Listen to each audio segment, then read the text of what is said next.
नमस्कार, जोहार एंड जय हिंद दोस्तों।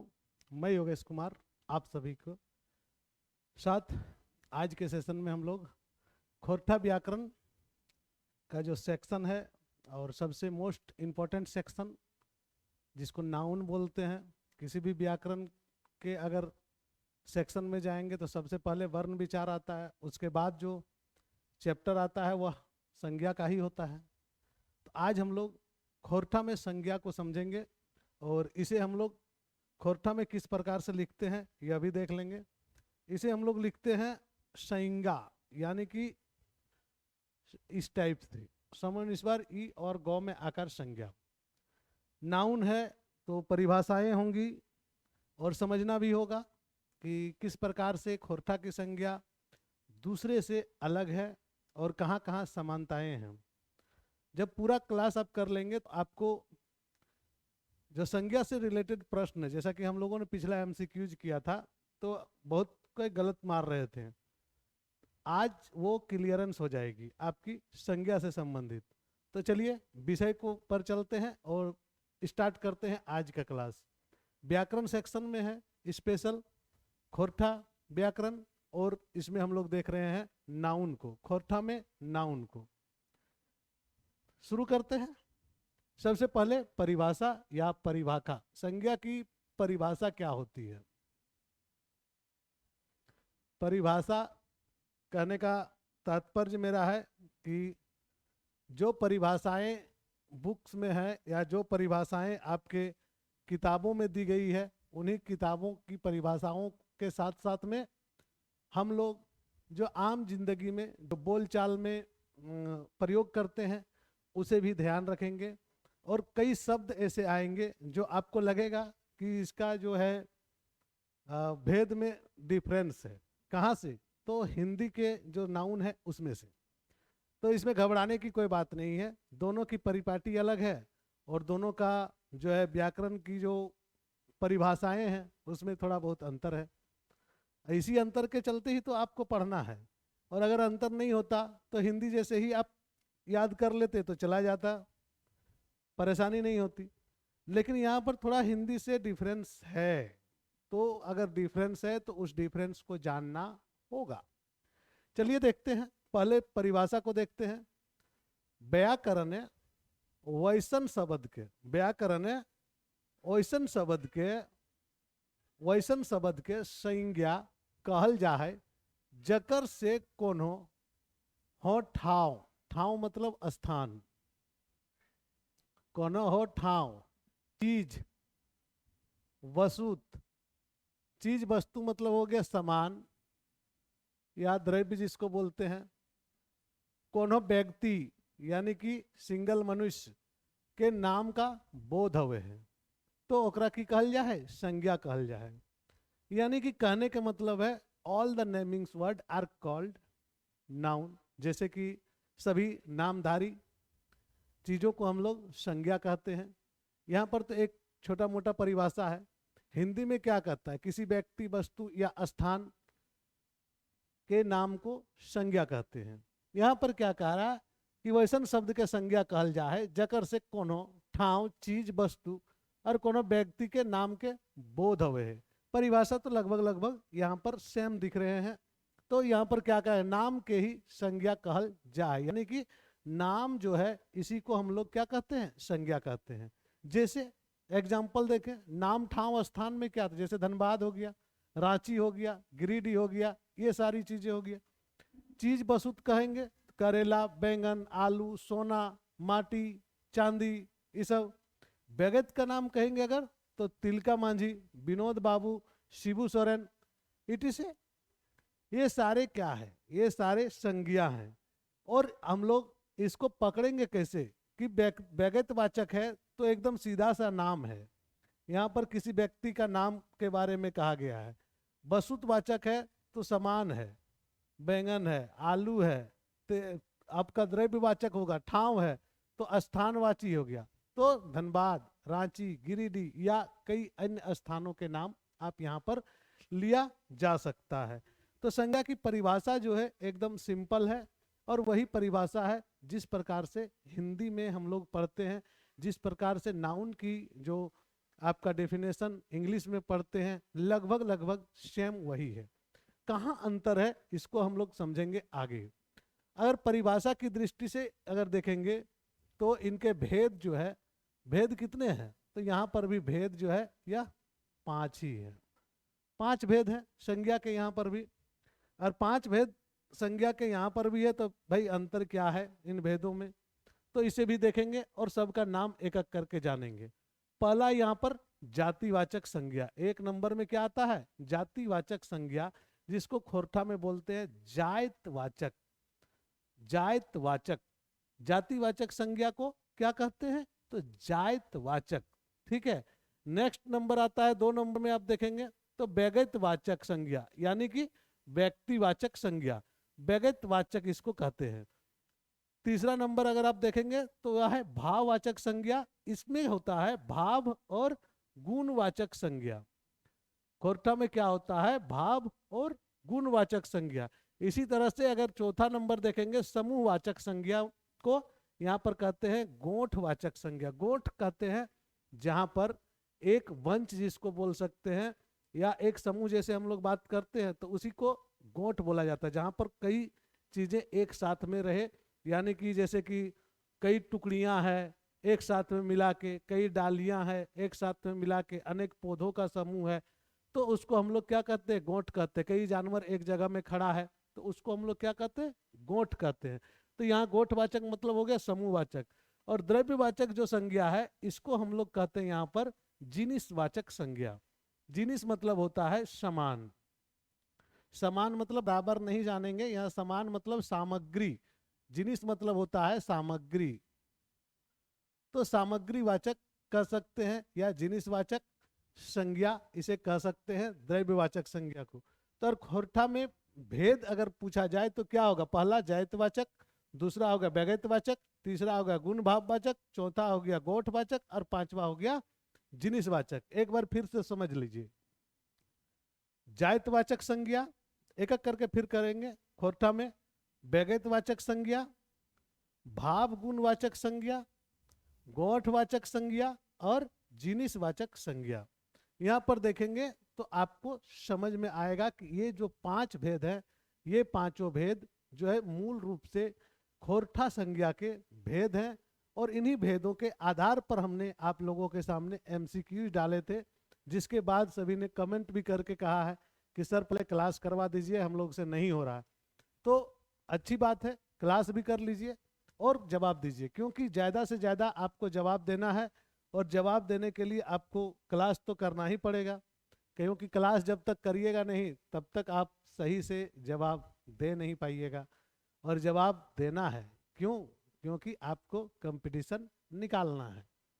तो चलिए सबसे पहले देखते हैं जातिवाचक संज्ञा या जातिवाचक संज्ञा, जिसे हिंदी में यहाँ पर जातिवाचक कहते हैं। जे संज्ञा ले कौन हो खास जातक भाव फूर्छा है, ओकरा जातिवाचक संज्ञा कहल जाए, बजकल जाए। जिस संज्ञा से शब्द से किसी जाति, जाति यहाँ पर रसिकार, जाति विशेष का बोध होता है, उसे जातिवाचक संज्ञा कहा जाता है। अब जाति विशेष का बोध होने का मतलब क्या होता है ये जान लेंगे। तो जैसे कि जातिवाचक संज्ञा में अगर हम एग्जाम्पल देखेंगे तो यहाँ पर छौआ, छौआ मतलब होता है बच्चा, नदी मतलब सारी नदियां, पोहना, पोहना मतलब होता मेहमान, गोरू मतलब बैल, धांगर मतलब गीदड़ मतलब, और समुद्र मतलब। ये सारी चीजें आपका किस में आ जाता है, पहाड़ टुंगरी, इस सारी चीजें आपका आ जाता है जातिवाचक संज्ञा में, जातिवाचक संज्ञा में। अब देखिए यहाँ पर अंतर, नदी ये हम लोग का जातिवाचक संज्ञा में नहीं आते हैं, वहां पर तो यहाँ पर आता है। टुंगरी, पहाड़ जो है ये सारे हम लोग का जातिवाचक संज्ञा में वहां पर नहीं आते, हिंदी में यहाँ आते हैं। जैसे कि एग्जाम्पल देखेंगे अगर छौआ का, तो छौआ, छौआ कांद रहल है, छौआ कांद रहल है मतलब बच्चा रो रहा है, छौआ कांद रहल है मतलब बच्चा रो रहा है, नदी, नदी टाइम बाढ़ आए है, नदी में बाढ़ आया हुआ है, अगर एग्जाम्पल की दृष्टिकोण से देखेंगे तो। तो ये सारी चीजें क्या है, जातिवाचक संज्ञा की भेद है और उससे रिलेटेड एग्जाम्पल्स। क्लियर से समझिए और आगे बढ़ते हैं, देखते हैं दूसरा जो संज्ञा है वो क्या है। तो व्यगतवाचक संज्ञा, जब तक आप सभी चीजों को पूरा पांचों भेद को नहीं देख लेंगे तब तक आपको कंफ्यूजन रहेगा। जे संज्ञा ले कौन हो एगो व्यगतिक जिनिसेक चाहे जगह गुला के नाम फुरछा है, ओकरा हमनी की कहिए व्यगतवाचक संज्ञा कहिए। जिस संज्ञा से किसी एक व्यक्ति, वस्तु या स्थान का बोध होता है उसे हम लोग क्या कहते हैं, व्यक्तिवाचक संज्ञा कहा जाता है। एक वस्तु, स्थान, स्पेसिफिक स्थान का अगर बोध होता है तब हम लोग क्या कहते हैं उसको, व्यक्तिवाचक या व्यक्तिवाचक। यहां पर व्यक्तिवाचक, व्यक्तिवाचक या यहां पर व्यक्तिवाचक संज्ञा कहते हैं। जैसे कि मोहन किसी एक बच्चा का नाम है, नदी में आ गया तो आपका गंगा नदी। दिल्ली एक स्पेसिफिक सिटी का नाम है। जापान एक ऐसे देश का नाम है जो सिर्फ उसी नाम से जाना जाता है। सिपाही, आप वहां पर देखिएगा हिंदी में तो सिपाही आपका समूहवाचक संज्ञा में आता है, सेना, लेकिन यहाँ पर सिपाही आ जाता है आपका व्यक्तिवाचक संज्ञा में। यही कंफ्यूजन सबसे ज्यादा करता है। सिपाही यहाँ पर कहते हैं, वैसे सभी जो ड्रेसधारी है जो इस पे काम कर रहे हैं उसको एक ही जगह में रखा गया, एक माना गया है। खोरठा व्याकरण में समूहवाचक में जो सिपाही या आर्मी था उसको एक ही माना गया है। जैसे विद्यार्थी अगर कहेंगे तो पूरा विद्यार्थी समुदाय का नहीं, एक जो एकदम विद्यार्थी जो पढ़ रहा है उसी को सिर्फ सिंगल फोकस किया गया है। तो उसी तरह से सिपाही को अगर हम किसी के नाम के साथ में अगर जोड़ेंगे तो वह कहाँ चल जाएगा, आपका जातिवाचक। पूरी तरह से ये थोड़ा थोड़ा सा अंतर हो जाता है। यहाँ पर देखिए उपद्रव, उपद्रव मतलब होता है जहाँ पर हंगामा वगैरह हो गया है या जहाँ पर पूरी तरह से क्या बोलते हैं अव्यवस्था फैली हुई है, तो उपद्रव यहाँ पर आ जाता है किसमें, व्यक्तिवाचक में। होली सिंगल पर्व होता है, होली, दूसरा पर्व तो होली नहीं होता है। दिवाली, इस टाइप के जितने भी शब्द है ये सारे शब्द आ जाते हैं आपका व्यक्तिवाचक में, यानी कि इन सभी को सिंगल माना गया है और इस टाइप के जितने भी शब्द आएंगे वह सारे व्यक्तिवाचक में आएंगे जब तक उसके साथ कोई स्पेसिफिक नाम नहीं जुड़ा हुआ है। जैसे एक एग्जाम्पल मैं देता हूं, मेला व्यक्तिवाचक में है और इसी पे अगर रख जाएगा रामगढ़ का मेला,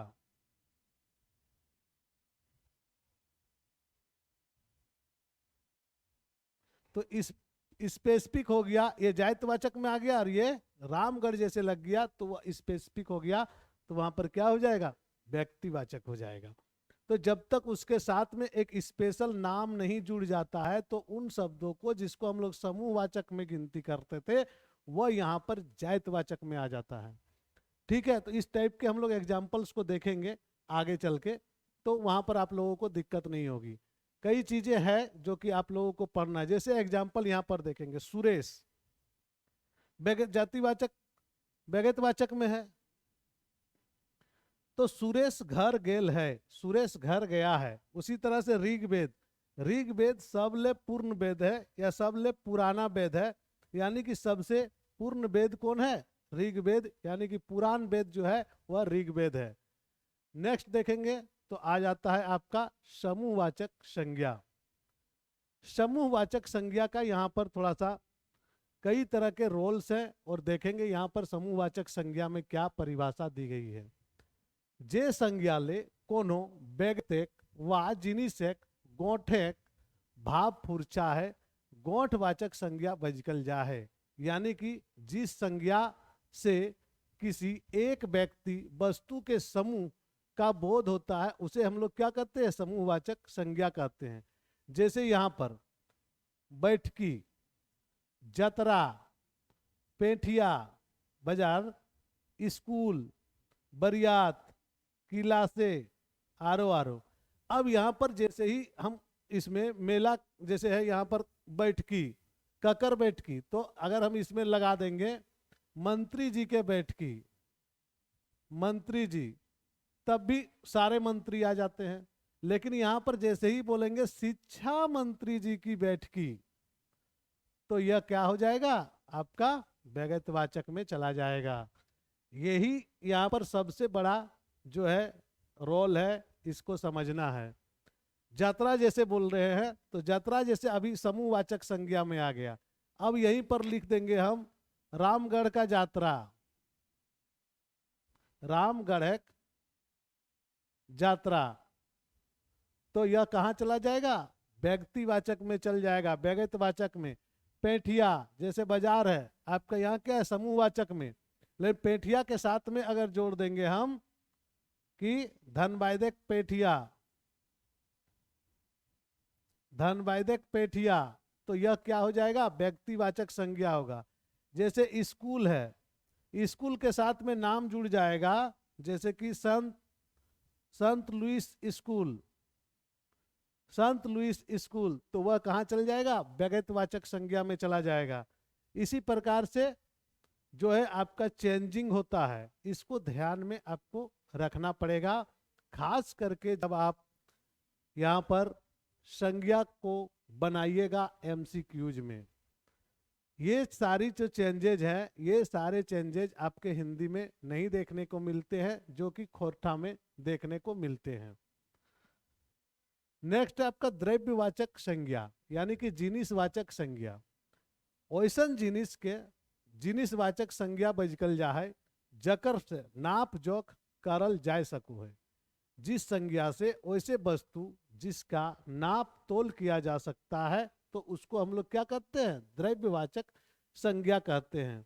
जैसे कि यहाँ पर पखन, पखन ओजनी हवे है, पत्थर, पखल मतलब पत्थर, पत्थर भारी होता है। यहाँ पर सबका गड़बड़ थोड़ा सा है, जातवाचक लिखा हुआ है। लूगा, लूगा ले देही के ढाकल जाए, वस्त्र से शरीर को ढका जाता है। अगर पढ़तर देखेंगे पत्थर, लूगा, सोना, चांदी, दूध, आरो आरो, फिर इसमें भी वही समस्या है। सारी समस्याओं का जड़ आपका कहाँ है, तो स्पेशली व्यक्तिवाचक संज्ञा में। यहाँ पर जैसे लुगा बोलते हैं, तो लुगा में अगर बनारसी लुगा लिख देंगे तो यह व्यक्तिवाचक हो जाएगा संज्ञा। सोना लिख देंगे किसी कंपनी विशेष का, तो वो चेंज हो जाएगा। चांदी किसी कंपनी विशेष का लिख देंगे तो चेंज हो जाएगा। तो इस टाइप की जो चेंजिंग है, वही चेंजिंग आपको परेशानी करती है। तो यहाँ पर समूहवाचक देख लिए हम लोग। भाववाचक संज्ञा को हम लोग देखते हैं कि क्या है भाववाचक संज्ञा में। भाववाचक संज्ञा वैसा संज्ञा शब्द को कहते हैं जिसमें क्या है, किसी जिनिस का गुण भाव चाहे दशाक भाव पुरछा है।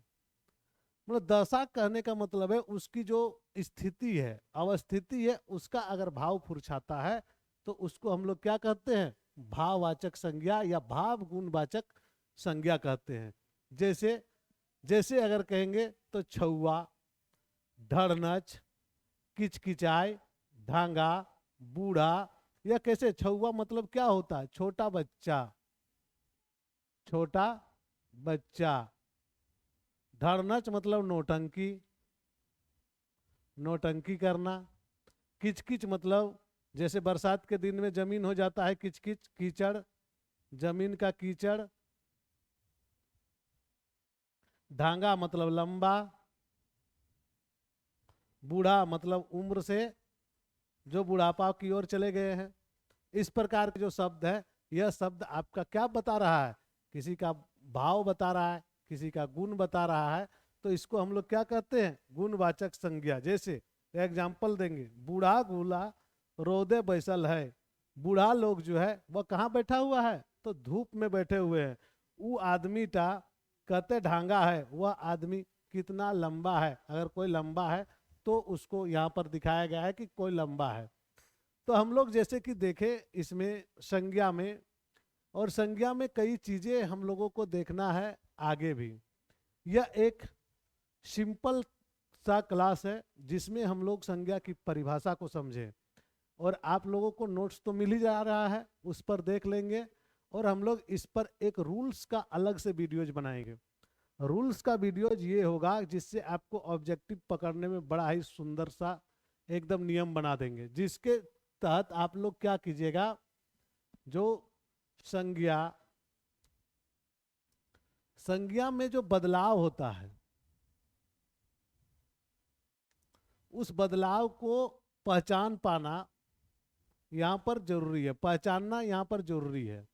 और पहचानना तभी पहचान पाइएगा जब उस रूल्स को जानिएगा। जैसे कि हम लोग अभी वचन पढ़ेंगे, फिर लिंग निर्णय पढ़ेंगे, लिंग पढ़ेंगे, और एक वचन से बहुवचन में परिवर्तित करना, लिंग में पुल्लिंग को स्त्रीलिंग में किस प्रकार से बदला जाता है। जैसे ही उन सभी शब्दों को समझ जाएंगे, वैसे ही संज्ञा के जो बाकी जो रूल्स है वो रूल्स आपके सामने खुल के आ जाएंगे।